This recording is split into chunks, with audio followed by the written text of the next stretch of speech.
Section 1, migraine को समझना, एक परिचय, एन इंट्रोडक्शन। माइग्रेन सिर्फ सिर दर्द नहीं है, यह एक कॉम्प्लेक्स न्यूरोलॉजिकल डिसऑर्डर है। यह दुनिया भर में लाखों लोगों को प्रभावित करता है। माइग्रेन की पहचान इंटेंस थ्रॉबिंग पेन से होती है, आमतौर पर सिर के एक तरफ। यह दर्द डिबिलिटेटिंग हो सकता है, अक्सर मतली, उल्टी और लाइट और साउंड के प्रति संवेदनशीलता के साथ। माइग्रेन का एक्सपीरियंस हर व्यक्ति में अलग अलग होता है। कुछ लोगों को यह बहुत कम होता है, जबकि अन्य लोग फ्रीक्वेंट और सिवियर अटैक्स को सहते हैं। माइग्रेन के एग्जैक्ट कॉजेज अभी तक पूरी तरह से समझ में नहीं आए हैं। हालांकि रिसर्च बताते हैं कि इसमें जेनेटिक और एनवायरमेंटल फैक्टर्स दोनों शामिल हैं। माना जाता है कि ब्रेन केमिकल्स में असंतुलन, जैसे सेरोटोनिन, एक भूमिका निभाते हैं। ये असंतुलन तंत्रिका संकेतों, रक्त वाहिकाओं और मस्तिष्क की गतिविधि को प्रभावित कर सकते हैं, जिससे माइग्रेन का दौरा पड़ता है। धड़कता हुआ दर्द मस्तिष्क में रक्त वाहिकाओं के डिलेशन और कंस्ट्रिक्शन से जुड़ा है। माइग्रेन का उन लोगों के जीवन पर अक्सर सिग्निफिकेंट इम्पैक्ट पड़ता है जो इसका अनुभव करते हैं।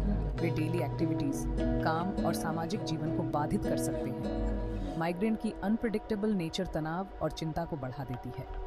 माइग्रेन के दौरे के फेजेस को समझना स्थिति को प्रभावी ढंग से मैनेज करने में मददगार हो सकता है। सेक्शन 2, माइग्रेन अटैक के फेज को समझना, decoding the phases of a migraine attack. एक माइग्रेन अटैक आमतौर पर 4 अलग-अलग फेजेस से गुजरता है: प्रोड्रोम, ऑरा, हेडेक और पोस्ट्रोम। हर कोई चारों फेजेस का अनुभव नहीं करता है और प्रत्येक फेज की अवधि और इंटेंसिटी अलग-अलग हो सकती है। सिर दर्द से कुछ घंटे या कुछ दिन पहले प्रोड्रोम फेज होता है। इसमें अक्सर मूड, एनर्जी लेवल्स और व्यवहार में सूक्ष्म परिवर्तन शामिल होते हैं। आप चिड़चिड़ेपन, डिप्रेशन या कुछ खाद्य पदार्थों की तलब महसूस कर सकते हैं। कुछ लोग इस फेज के दौरान गर्दन में अकड़न, कब्ज या बार-बार जम्हाई लेने का अनुभव करते हैं। ऑरा फेज की विशेषता न्यूरोलॉजिकल डिस्टर्बेंसेस हैं। ये डिस्टर्बेंसेस आमतौर पर सिरदर्द से लगभग 1 घंटे पहले होते हैं। विजुअल ऑराज सबसे आम हैं, जिसमें चमकती रोशनी, ब्लाइंड स्पॉट्स या जिगजैग पैटर्न्स शामिल हैं। कुछ लोग सेंसरी ऑराज का अनुभव करते हैं, जैसे हाथ पैरों में झुनझुनी या सुन्नता। ऑरा के लक्षण आमतौर पर 20 से 60 मिनट तक रहते हैं। हेडेक फेज माइग्रेन अटैक का सबसे डिबिलिटेटिंग हिस्सा है। दर्द आमतौर पर इंटेंस और थ्रॉबिंग होता है, जो सिर के एक तरफ होता है। ये शारीरिक गतिविधि के साथ बिगड़ जाता है। मतली, उल्टी, प्रकाश, ध्वनि और गंध के प्रति संवेदनशीलता आम है। ये फेज कई घंटों या दिनों तक भी रह सकता है। पोस्ट्रोम फेज, जिसे माइग्रेन हैंगओवर भी कहा जाता है, सिरदर्द के बाद आता है। आप थका हुआ, एग्जॉस्टेड महसूस कर सकते हैं और ध्यान केंद्रित करने में कठिनाई हो सकती है। कुछ लोगों को मांसपेशियों में कमजोरी या दर्द का अनुभव होता है। यह फेज 1 या 2 दिन तक रह सकता है। इन फेजेस को समझने से व्यक्तियों को अपने माइग्रेन को अधिक प्रभावी ढंग से मैनेज करने में मदद मिल सकती है। सेक्शन 3, ट्रिगर्स का खुलासा। माइग्रेन को क्या ट्रिगर करता है? What sets of a migraine? इस स्थिति को मैनेज करने के लिए आपके पर्सनल माइग्रेन ट्रिगर्स की पहचान करना महत्वपूर्ण है। ट्रिगर्स हर व्यक्ति में बहुत भिन्न होते हैं। कॉमन ट्रिगर्स में तनाव, नींद की कमी, हार्मोनल चेंजेस और कुछ खाद्य पदार्थ शामिल हैं। स्ट्रेस कई माइग्रेन पीड़ितों के लिए एक प्रमुख ट्रिगर है। स्ट्रेस मैनेजमेंट टेक्निक्स सीखना फायदेमंद हो सकता है। इन टेक्निक्स में मेडिटेशन, योग या डीप ब्रीदिंग एक्सरसाइजेस शामिल हो सकते हैं। आपके जीवन में तनाव के स्रोतों को दूर करना भी जरूरी है। नींद की कमी या नींद के पैटर्न में बदलाव भी माइग्रेन को ट्रिगर कर सकता है। नियमित स्लीप स्केड्यूल बनाए रखना महत्वपूर्ण है। हर रात 7 से 8 घंटे की अच्छी नींद लेना का लक्ष्य रखें। नींद की गुणवत्ता में सुधार के लिए एक आरामदेह बेड टाइम रूटीन बनाएं। हार्मोनल चेंजेस, खासकर महिलाओं में, माइग्रेन को ट्रिगर कर सकते हैं। मासिक धर्म के आसपास एस्ट्रोजन के स्तर में उतार चढ़ाव एक आम कारण है। अपने मेंस्ट्रुअल साइकिल और माइग्रेन के पैटर्न्स पर नजर रखने से आपको हार्मोनल ट्रिगर्स की पहचान करने में मदद मिल सकती है। कुछ खाद्य पदार्थ और पेय पदार्थ ज्ञात माइग्रेन ट्रिगर हैं। इनमें एज्ड चीजेस, प्रोसेस्ड मीट्स, शराब और कैफीन शामिल है। फूड डायरी रखने से आपको अपने पर्सनल डाइटरी ट्रिगर्स की पहचान करने और उनसे बचने में मदद मिल सकती है। सेक्शन 4, भूल भुलैया को नेविगेट करना, जीवन शैली में बदलाव और निवारक उपाय। Lifestyle modifications and preventive measures. जबकि माइग्रेन का कोई एक आकार फिट सभी इलाज नहीं है, जीवन शैली में बदलाव और निवारक उपाय अटैक्स की आवृत्ति और गंभीरता को काफी कम कर सकते हैं। एक नियमित स्लीप स्केड्यूल बनाए रखना महत्वपूर्ण है। हर दिन लगभग एक ही समय पर बिस्तर पर जाएं और उठें, यहाँ तक कि सप्ताहांत पर भी। रेस्टफुल स्लीप को बढ़ावा देने के लिए एक आरामदेह बेड टाइम रूटीन बनाएं। बिस्तर पर जाने से कम 1 घंटे पहले स्क्रीन टाइम से बचें। रेगुलर फिजिकल एक्टिविटी माइग्रेन को रोकने में मदद कर सकती है। सप्ताह के अधिकांश दिनों में कम से कम 30 मिनट की मॉडरेट इंटेंसिटी एक्सरसाइज का लक्ष्य रखें। ऐसी एक्टिविटीज चुनें जिनका आप आनंद लें, जैसे तेज चलना, तैराकी या साइकिल चलाना। हाइड्रेटेड रहना संपूर्ण स्वास्थ्य के लिए आवश्यक है और माइग्रेन को रोकने में मदद कर सकता है। दिन भर में खूब पानी पिएं। अत्यधिक कैफीन और शराब के सेवन से बचें, क्योंकि ये आपको डिहाइड्रेट कर सकते हैं। स्ट्रेस मैनेजमेंट टेक्निक्स माइग्रेन की रोकथाम में महत्वपूर्ण भूमिका निभा सकती हैं। डीप ब्रीदिंग एक्सरसाइजेस, मेडिटेशन या योग जैसी रिलैक्सेशन टेक्निक्स का अभ्यास करें। अपने जीवन में तनाव के स्रोतों को पहचानें और उन्हें दूर करें। इस सेक्शन में हम 32 वर्षीय ग्राफिक डिजाइनर सारा के केस स्टडी के बारे में जानेंगे, जो अपने शुरुआती 20s से ही डिबिलिटेटिंग माइग्रेन से जूझ रही है।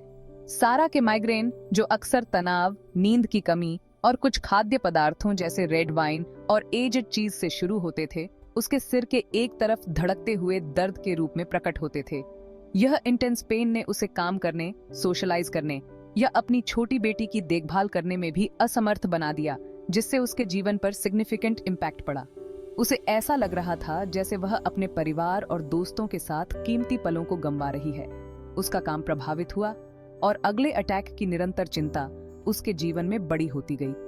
Over the counter pen relievers ने बहुत कम राहत प्रदान की, जिससे उसे एक न्यूरोलॉजिस्ट से परामर्श लेने के लिए मजबूर होना पड़ा, जो सिरदर्द में स्पेशलाइज था। इस न्यूरोलॉजिस्ट ने धैर्यपूर्वक सुना, सारा को उसके स्पेसिफिक ट्रिगर्स की पहचान करने में मदद की और स्ट्रेस मैनेजमेंट टेक्निक्स, नियमित नींद और आहार में बदलाव सहित जीवन शैली में बदलाव की सिफारिश की। उन्होंने माइग्रेन को रोकने और अटैक्स के दौरान दर्द को कम करने के लिए दवा भी दी। दवा को निर्धारित अनुसार लेने के महत्व पर जोर दिया और तब तक इंतजार नहीं करने के लिए कहा जब तक कि दर्द असहनीय न हो जाए। उन्होंने सारा को आश्वस्त किया कि उचित प्रबंधन से वह अपने जीवन पर नियंत्रण पा सकती है। माइग्रेन के इलाज का परिदृश्य लगातार विकसित हो रहा है, जो पीड़ितों के लिए नई आशा प्रदान करता है। जबकि कोई एक आकार फिट सभी इलाज नहीं है, दवा, जीवन शैली में बदलाव और वैकल्पिक चिकित्सा का संयोजन सिग्निफिकेंट रिलीफ प्रदान कर सकता है। अक्यूट मेडिकेशंस जो माइग्रेन की शुरुआत में ली जाती हैं, उनमें ट्रिप्टिन्स, एर्गोटामिन्स और non steroidal anti inflammatory drugs या NSAIDs शामिल हैं। ट्रिप्टिन्स विशेष रूप से माइग्रेन के लिए डिजाइन किए गए मस्तिष्क में रक्त वाहिकाओं को कॉन्स्ट्रिक्ट करके काम करते हैं। प्रिवेंटिव मेडिकेशंस जो नियमित रूप से ली जाती हैं, अटैक्स की आवृत्ति और गंभीरता को कम करने में मदद करती हैं और इनमें एंटी डिप्रेसेंट्स, एंटी कन्वल्सेंट्स और बीटा ब्लॉकर्स शामिल हैं, जो मस्तिष्क के रसायनों और तंत्रिका गतिविधि को नियंत्रित करते हैं। ऑल्टरनेटिव थेरेपीज जो आशाजनक साबित हो रही हैं, उनमें एक्यूपंक्चर शामिल है, जहां शरीर के विशिष्ट बिंदुओं में पतली सुइयां डाली जाती हैं ताकि ऊर्जा प्रवाह को प्रोत्साहित किया जा सके। मालिश चिकित्सा, मसाज थेरेपी मांसपेशियों के तनाव और तनाव को दूर करने के लिए, और बायोफीडबैक जो व्यक्तियों को मांसपेशियों के तनाव और हृदय गति जैसी शारीरिक प्रतिक्रियाओं को नियंत्रित करना सिखाता है, जो माइग्रेन में योगदान करते हैं। माइग्रेन के साथ जीना वास्तव में चुनौतीपूर्ण हो सकता है, लेकिन यह याद रखना महत्वपूर्ण है कि आप अकेले नहीं हैं। दुनिया भर में लाखों लोग इस अनुभव को साझा करते हैं। सही दृष्टिकोण के साथ माइग्रेन की चुनौतियों के बावजूद एक पूर्ण और सार्थक जीवन जीना संभव है। सहायता समूह, सपोर्ट ग्रुप्स और ऑनलाइन समुदाय, ऑनलाइन कम्युनिटीज समुदाय और समझ की भावना प्रदान करते हैं, जिससे आराम और एम्पावरमेंट मिलता है। ये प्लेटफॉर्म स्थिति को मैनेज करने के बारे में बहुमूल्य जानकारी भी प्रदान करते हैं। खुद के लिए आवाज उठाने से न डरें। यदि आप बार-बार या गंभीर माइग्रेन का अनुभव करते हैं, तो किसी हेल्थ केयर प्रोफेशनल से सलाह लें। वे आपकी विशिष्ट आवश्यकताओं को पूरा करने वाली पर्सनलाइज्ड ट्रीटमेंट प्लान विकसित करने में आपकी मदद कर सकते हैं। अपने सिम्टम्स और ट्रिगर्स के बारे में खुले और ईमानदार रहें। याद रखें, माइग्रेन एक मेडिकल कंडीशन है, कमजोरी की निशानी नहीं। यह आपकी गलती नहीं है कि आपको माइग्रेन का अनुभव होता है, और आप समझ और समर्थन के पात्र हैं। उन चीजों पर ध्यान केंद्रित करें जिन्हें आप नियंत्रित कर सकते हैं, जैसे कि आपकी जीवन शैली के विकल्प और उपचार योजना।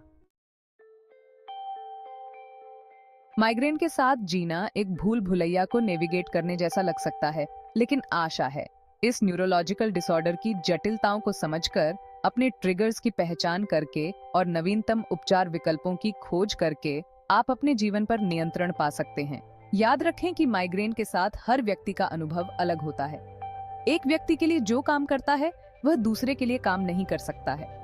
अपने और अपने शरीर के साथ धैर्य रखें, क्योंकि आप अपने माइग्रेन को मैनेज करने की यात्रा पर हैं। ज्ञान की शक्ति को अपनाएं।